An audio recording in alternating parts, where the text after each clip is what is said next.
go, guys. The map, as we said earlier, is ESV Ohana.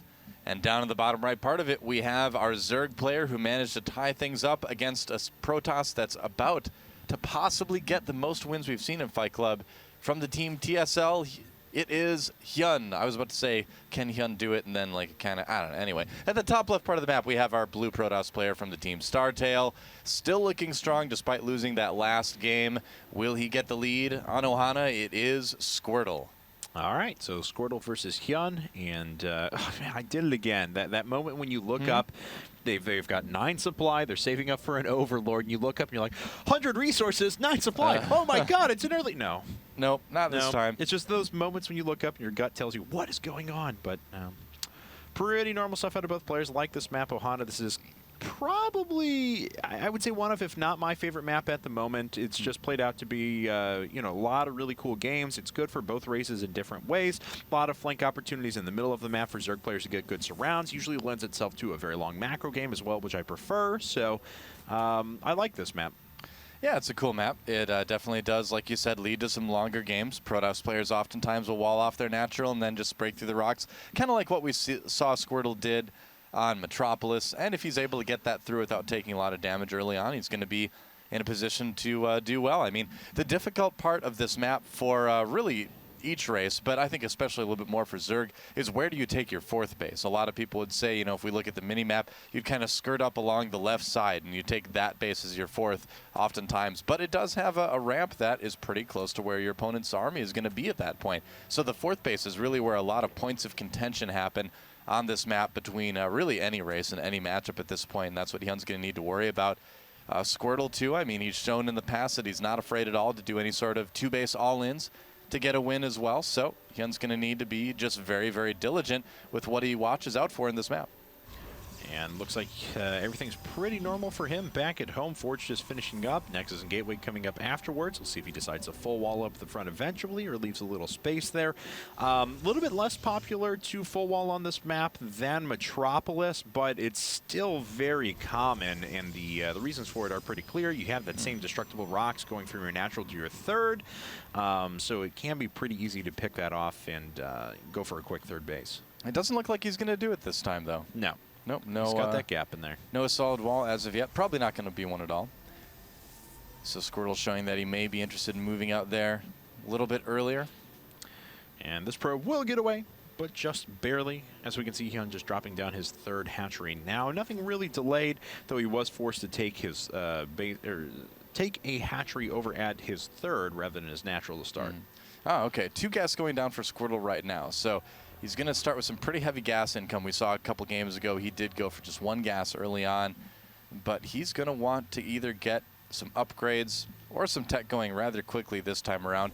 And he didn't really do a whole lot in terms of denying HyuN's bases this game, too. He kind of just let them happen. He didn't really harass all that much. HyuN did end up going for his natural expansion at his 3rd base location rather than at his normal natural just because of that probe harass. But as we've kind of seen throughout the history of ZVP, as it's kind of evolved, that doesn't really slow down Zerg all that much. They're going to want to maybe get their creep spread going a little bit earlier, but it's no big deal. Yep. This is what I was thinking. So Squirtle recently, when he's been going for double gas and not been going for one, like his tip to that he's going to take a 3rd a lot lately. This isn't exclusive, but it's been a lot lately. Was that he'll take 1 gas when most Protoss players are normally double gas. Then he'll throw down the 2nd just a little bit later, 30 seconds, a minute afterwards. And then he'll work towards gates and a robo and eventually take a 3rd.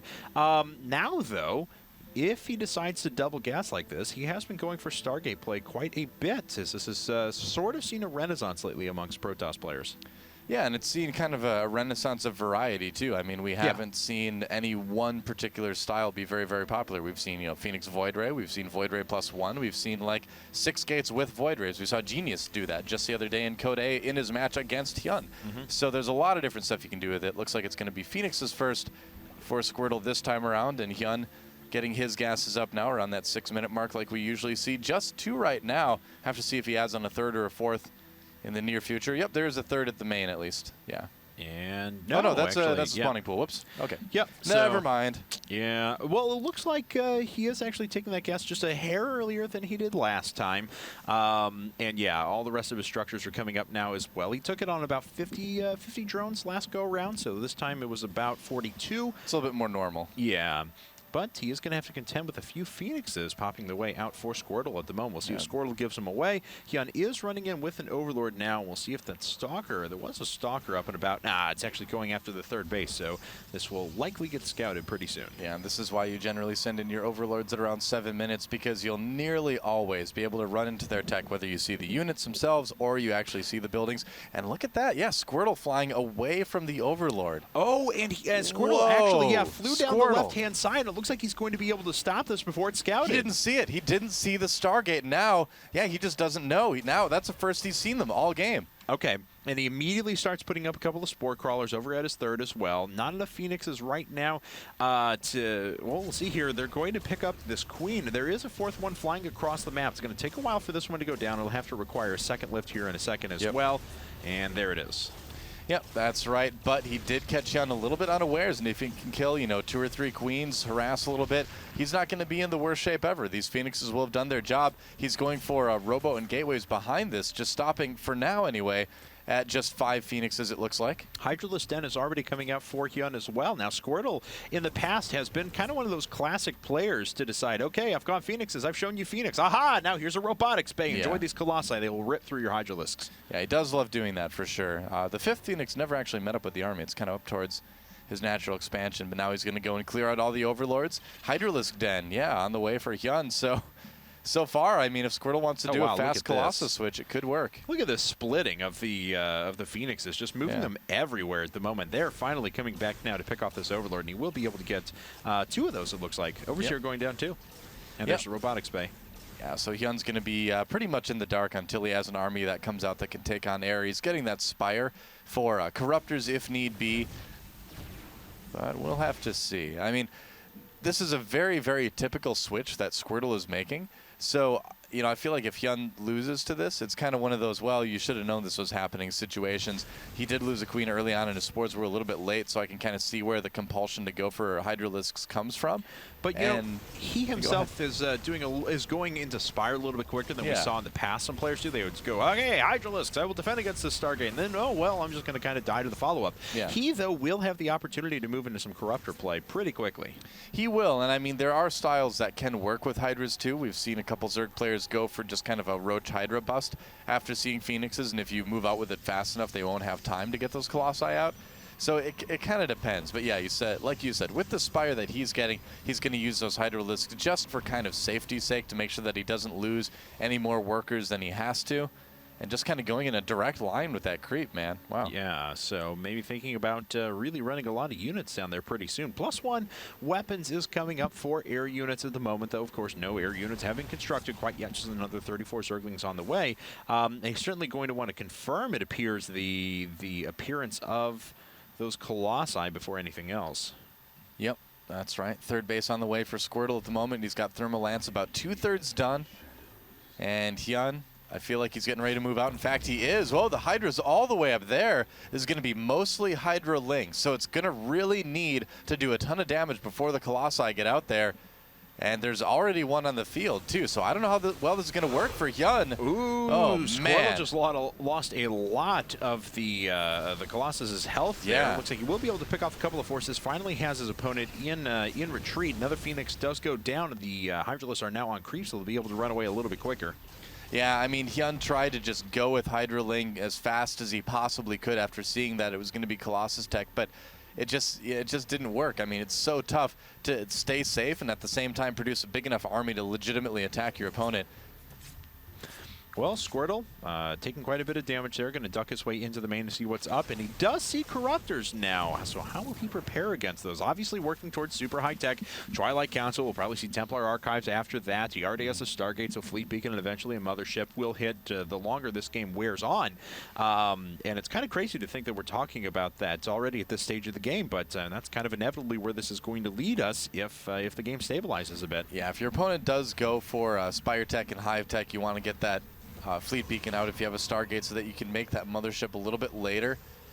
HyuN just has the most interesting unit compositions right now in his play. He's absolutely one of my favorite Zergs to watch right now.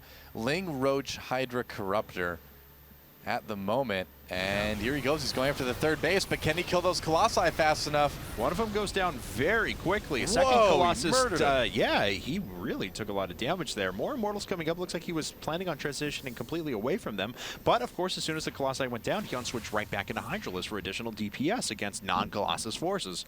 Yep, that's right. And he could decide to take out that Forge, really, if he wants to. I mean, I don't think there's... Okay, so there is a Sentry there with full energy, so it could trap some of the units.